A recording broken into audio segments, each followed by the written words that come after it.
Hello दोस्तों, आज के इस वीडियो में हम बात करेंगे स्पर्मेटोजेनेसिस के बारे में। देखेंगे क्या होता है स्पर्मेटोजेनेसिस, कौन कौन से स्टेप इन्वॉल्व होते हैं स्पर्मेटोजेनेसिस प्रोसेस में। सबसे पहले हम बात करते हैं स्पर्मेटोजेनेसिस के बारे में।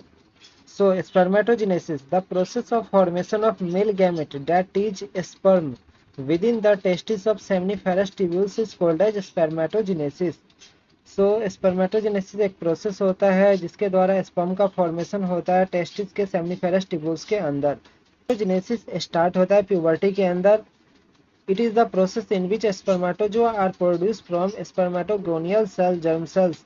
यह एक प्रोसेस होता है जिसके अंदर जो स्पर्मेटोजोआ जो स्पर्म होता है वो प्रोड्यूस होता है स्पर्मेटोगोनियल सेल, जो कि जर्म सेल्स होता है। जर्म सेल से स्पर्मेटोगोनियल सेल से स्पर्मेटोजोआ के जो प्रोड्यूस होने के जो प्रोसेस होता है उसको हम स्पर्मेटोजेनेसिस कहते हैं।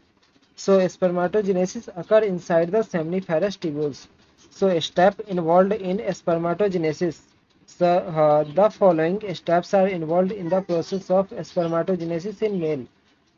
सबसे फर्स्ट जो फेज आता है मल्टीप्लिकेशन फेज आता है। In this phase the spermatogonia present on the inner wall of seminiferous tubules undergo mitotic division and forms large number of spermatogonial cell। सबसे पहला जो फेज आता है मल्टीप्लिकेशन फेज आता है। इसमें इस फेज में जो स्पर्मेटोगोनियल सेल के अंदर मिटोटिक डिवीजन होता है और वो अपना नंबर इंक्रीज करता है।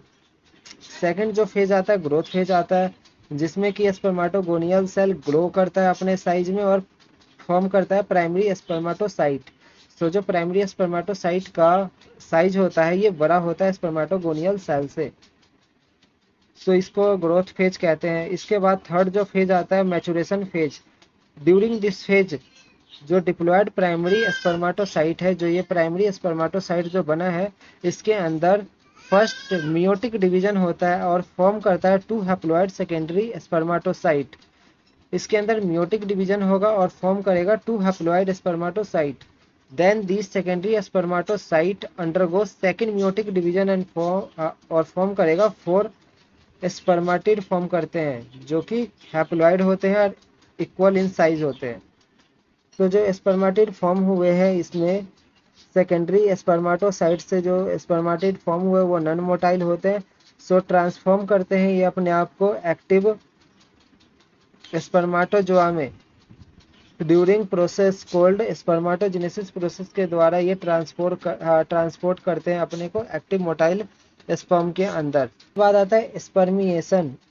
स्पर्मिएशन एक प्रोसेस होता है जिसमें कि head of the sperm embedded रहता है in the Sertoli cells for nourishment. जो सर्टोली सेल्स सेमिनिफेरस ट्यूब्यूल्स के अंदर प्रेजेंट है उसके अंदर जो स्पर्म का हेड एम्बेडेड रहता है। और जब ये प्रोसेस होता है स्पर्मिएशन जब अकर होता है तो स्पर्म फाइनली रिलीज होता है फ्रॉम द सेमिनिफेरस ट्यूब्यूल्स के अंदर से रिलीज होता है।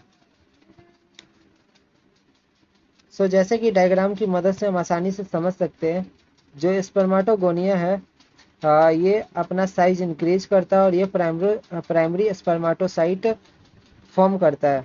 प्राइमरी स्पर्मेटोसाइट के अंदर ये मियोसिस फर्स्ट होता है और इसका जो क्रोमोसोम नंबर होता है ये डिप्लॉयड से हैप्लॉयड में कन्वर्ट हो जाते हैं।